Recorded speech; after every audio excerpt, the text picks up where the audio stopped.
नमस्कार, मी पंजाब डक। आज आहे 6 जुलै 2026। खास करून अंदाज देणारे मुंबई, पुणे, कोल्हापूर आणि नाशिक ह्या जिल्ह्यासाठी। खास करून कशामुळं की आज दुपारनंतर म्हणजे 2-2:30च्या नंतर ह्या मुंबई, पुणे, कोल्हापूर, नाशिक 2:30-3च्या नंतर मुसळधार ते अतिमुसळधार पाऊस आज दुपारनंतर सुरुवात होणार आहे। म्हणून हा अंदाज मुंबईकर, पुणेकर, नाशिककर, त्याच्यानंतर कोल्हापूर आणि त्याच्यानंतर घाटमाता कोकणपट्टी ह्या शेतकऱ्यांना म्हणजे रत्नागिरीपासून ते इकडे पालघर पर्यंत या शेतकऱ्यांना अंदाज लक्षायचा। म्हणजे आणखीन 2 दिवस म्हणजे 6, 7, 8 म्हणजे आणखीन 8 तारखेपर्यंत असाच पावसाचा जोर राहणार आहे। आणि 9 तारखेच्या नंतर मुंबईला देखील सूर्यदर्शन घडणार आहे, पुण्याला देखील सूर्यदर्शन घडल, कोल्हापूरला घडल, नाशिकला घडल। म्हणून हा अंदाज लक्षात घ्यायचा। म्हणजे 9 तारखेच्या नंतर हे पावसाचा जोर ओसरणार आहे। म्हणून हे अंदाज सर्व शेतकऱ्यांनी आणि जनतेने हा अंदाज लक्षात घ्यायचा। त्याच्यानंतर राज्यातली परिस्थिती बघता राज्यामध्ये काही भागामध्ये आज बरेच भाग सुटलेला आहे। तर त्या शेतकऱ्यांसाठी आनंदाची बातमी आज म्हणजे पुण्याकडे पाऊस जोरात सुरुवात झाल्याच्या नंतर बारामती एरिया 2, तसेच बीड जिल्हा, त्याच्यानंतर सोलापूरचा इकडं उत्तर सोलापूर, त्याच्यानंतर ह्या भागामध्ये आज बऱ्याच भागामध्ये पाऊस सुरू होणार आहे। सांगलीकडे देखील जोरदार पाऊस सुरू होणार आहे। म्हणून हा अंदाज लक्षायचा।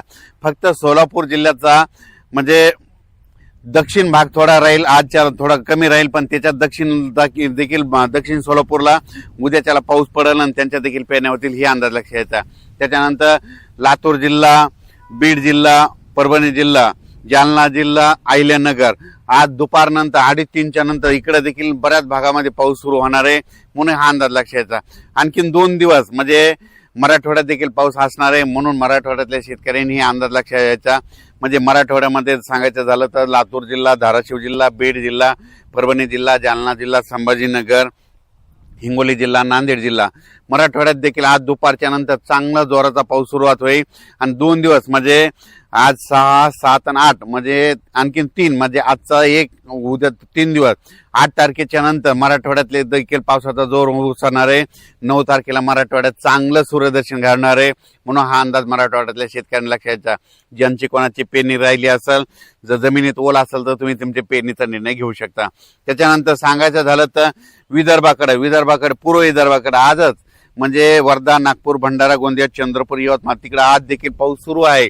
आणि त्याच्यानंतर आणखीन 2 दिवस 6 आणि 7 आणखीन 2 दिवस तिकडे विदर्भात पाऊस पडणार आहे।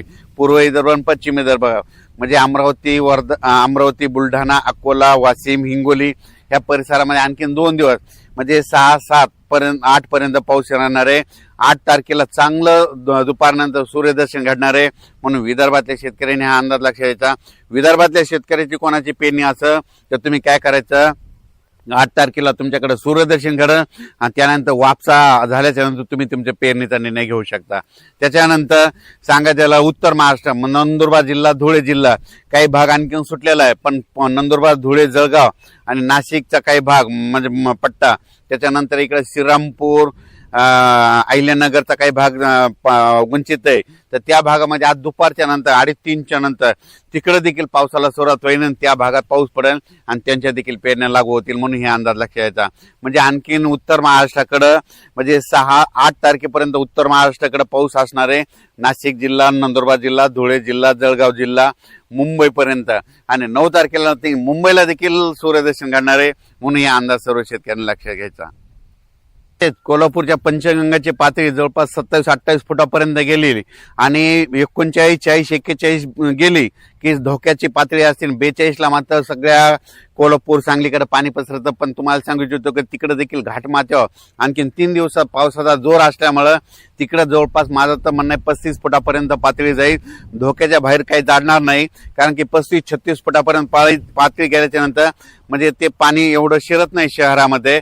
पण 38च्या नंतर गेल्याच्या नंतर धोक्याची पातळी ओढणती म्हणजे पंचगंगाचं पाणी 38 फुटाच्या वरती गेलं की समजायचं कोल्हापूर जिल्हा, सांगली जिल्ह्यामध्ये शहरात पाणी जायला सुरुवात होती, धोक्याची पातळी ओलांडती आणि 42 फुटाला मात्र सगळीकडे पूर परिस्थिती निर्माण होती।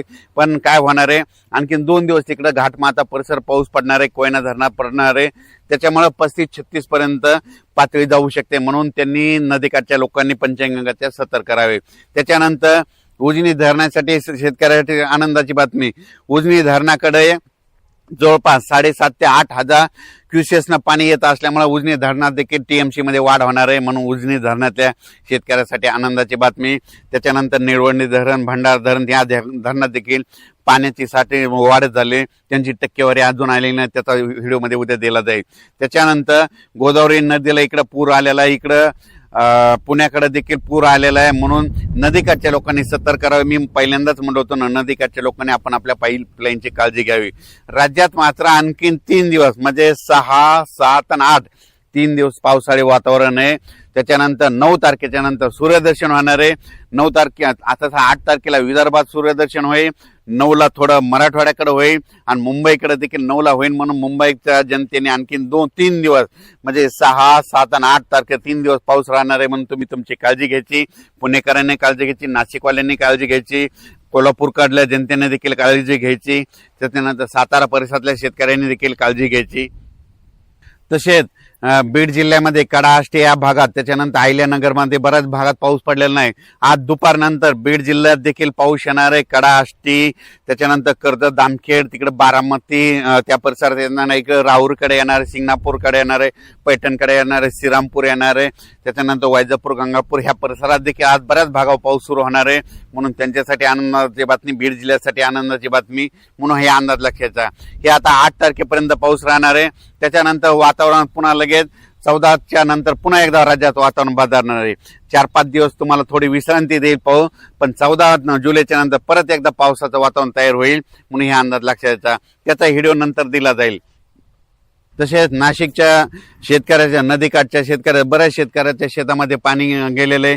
त्यांनी स्वतः काय करावं, त्यांच्या तहसीलदारकडे जाऊन त्यांनी त्यांचे पंचनामे करून घेण्याची तयारी ठेवायची, कारण की त्यांचं त्या पुरामुळे अतोनात नुकसान झाले, कोणाच्या पाईपलाईन वाहून गेलेलं आहे. त्यांना त्यांचं आपलं जे ग्रामसेवक तलाठी असतील त्यांना जाऊन त्यांचा पंचनामा करणं सगळ्यात महत्त्वाचं गरजेचं आहे. धन्यवाद.